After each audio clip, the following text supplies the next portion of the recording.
नमस्कार, हरिभूमि टीवी के news bulletin में आपका स्वागत है और आइए नजर डालते हैं आज की प्रमुख खबरों पर। सबसे पहले बात करते हैं पंजाब की। यहां जालंधर में आम आदमी पार्टी के कद्दावर नेता लक्की ओबेरॉय की दिन दहाड़े गोली मारकर हत्या कर दी गई। 53 वर्षीय ओबेरॉय जब जालंधर के पोश इलाके मॉडल टाउन स्थित गुरुद्वारे में माथा टेककर अपनी थार गाड़ी में बैठे ही थे, तभी स्कूटी सवार हमलावरों ने उन पर अंधाधुंध फायरिंग कर दी और हमलावरों ने बेहद सटीक निशाना साधते हुए ओबेरॉय के सिर और सीने में कुल 6 गोलियां दागी, जिससे उनकी मौके पर ही मौत हो गई। घटना की गंभीरता का अंदाजा इसी बात से लगाया जा सकता है कि गैंगस्टर शेरू ग्रुप ने सोशल मीडिया पर पोस्ट डालकर इस कत्ल की जिम्मेदारी ली है। बताया जा रहा है कि खालसा कॉलेज की प्रधानगी को लेकर चल रहे विवाद के चलते इस टारगेट किलिंग को अंजाम दिया गया। पुलिस ने सीसीटीवी फुटेज के आधार पर पूरे इलाके को सील कर दिया है और हमलावरों की तलाश में छापेमारी जारी है। अगली खबर उत्तराखंड से। यहाँ हरिद्वार में सप्तऋषि आश्रम मैदान में 3 दिवसीय महोत्सव के अंतिम दिन शुक्रवार को केंद्रीय रक्षा मंत्री राजनाथ सिंह, उत्तर प्रदेश के मुख्यमंत्री योगी आदित्यनाथ और केंद्रीय मंत्री मनोहर लाल खट्टर ने ब्रह्मलीन स्वामी सत्यमित्रानंद गिरी महाराज की भव्य मूर्ति का अनावरण किया। पद्म भूषण से सम्मानित स्वामी सत्यमित्रानंद की स्मृति में आयोजित इस प्राण प्रतिष्ठा समारोह में धार्मिक अनुष्ठानों के साथ साथ विशाल धर्म सम्मेलन भी हुआ। महोत्सव के समापन पर उत्तराखंड के मुख्यमंत्री पुष्कर सिंह धामी भी मौजूद रहे, जिन्होंने स्वयं अतिथियों का स्वागत किया। अब बात करते हैं क्रिकेट जगत की। रॉयल चैलेंजर्स बेंगलुरु ने एक बार फिर क्रिकेट जगत में अपनी बादशाहत साबित कर दी और वडोदरा के कोटाम्बी स्टेडियम में खेले गए रोमांचक फाइनल मुकाबले में बेंगलुरु ने दिल्ली कैपिटल को 6 विकेट से हराकर दूसरी बार वुमेन्स प्रीमियर लीग का खिताब अपने नाम कर लिया। 204 रनों के लक्ष्य का पीछा करने उतरी आरसीबी ने न केवल जीत हासिल की बल्कि WPL इतिहास का सबसे बड़ा रन चेज कर नया कीर्तिमान भी रचा।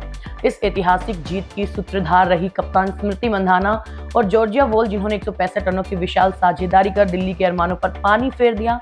मंधाना ने 87 और जॉर्जिया ने 79 रनों की तूफानी पारियां खेली। वहीं दूसरी ओर दिल्ली कैपिटल्स का खिताबी सूखा जारी रहा और टीम को लगातार चौथे फाइनल में हार का सामना करना पड़ा। जेमिमा रोड्रिग्स की शानदार 50 भी दिल्ली को चैंपियन बनाने में नाकाम रही। इस खिताबी जीत के साथ आरसीबी को 6 करोड़ रुपए की इनामी राशि मिली, जबकि दिल्ली को रनर अप ट्रॉफी से संतोष करना पड़ा।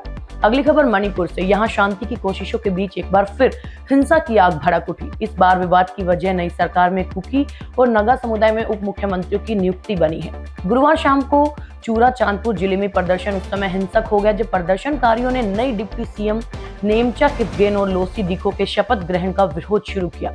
आक्रोशित भीड़ ने सुरक्षा बलों और बैरकों में धकेलने की कोशिश की, सड़कों पर टायर जलाए और जमकर पत्थरबाजी की। स्थिति इतनी तनावपूर्ण हो गई कि असम राइफल्स को मोर्चा संभालना पड़ा और भीड़ को तितर-बितर करने के लिए आंसू गैस के गोले छोड़े गए। इस राजनीतिक घटनाक्रम ने कुकी समुदाय को 2 हिस्सों में बांट दिया, जहां एक पक्ष इसे विकास के लिए जरूरी कदम मान रहा है, वहीं दूसरा पक्ष इसे विश्वासघात करार देते हुए विधायकों के सामाजिक बहिष्कार और उन पर इनाम तक की घोषणा कर रहा है। पूरे इलाके में धारा 144 जैसे कड़े प्रतिबंधों के बीच माहौल अब भी बेहद संवेदनशील बना हुआ है। अब बात करते हैं बॉलीवुड अभिनेता मनोज बाजपेयी की नई फिल्म घूसखोर पंडित की। ये फिल्म रिलीज से पहले ही विवादों के घेरे में आ गई। जी हां, उत्तर प्रदेश की राजधानी लखनऊ में मुख्यमंत्री योगी आदित्यनाथ के निर्देश पर फिल्म के निर्देशक नीरज पांडे के खिलाफ FIR दर्ज की गई और पुलिस का दावा है कि फिल्म का शीर्षक और इसकी कहानी एक विशेष समुदाय, खासकर ब्राह्मण समाज की छवि को धूमिल करती है, जिससे कानून व्यवस्था बिगड़ने का खतरा है। इस मुद्दे पर सियासत भी गर्मा गई।